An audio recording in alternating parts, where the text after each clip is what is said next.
Update sa pag-araro ng truck sa isang SUV sa Antipolo na ikinasugat ng 9 na tao, umabot sa 10 sasakyan ang nagkarambola sa lugar. Nakatutok doon live si Jamie Santos. Jamie!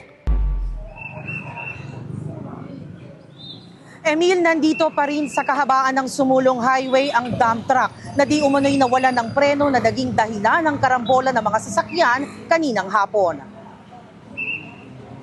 Hagip ng CCTV ng isang gasolinahan ang pagtumbok ng isang dump truck sa isang kotse at ang pagpaikot-ikot nito sa lakas ng impact ng pagkakabangga. Kitang-kita rin ang pagbangga ng truck sa kasalubong na wing van sa Sumulong Highway sa Barangay Mambugan, Antipolo City kaninang hapon.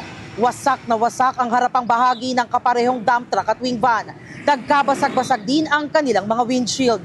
Galing umanong Antipolo proper patungong Masinag ang dump truck nang mawalan ng preno sa pasulong na bahagi ng Sumulong Highway. Hindi rin umano gumana ang air brake nito dahilan sa pagsuro nito sa iba pang sasakyan. 9 ang sugatan sa karambola ng 10 sasakyan. Dahil sa aksidente, mabigat ang daloy ng trapiko sa kahabaan ng Sumulong Highway. Nagkalat din kasi sa kalsada ang mga bote ng soft drinks na karga ng elf truck na nadamay din sa aksidente. Agad naman daw na isugod sa ospital ang lahat ng sugatan.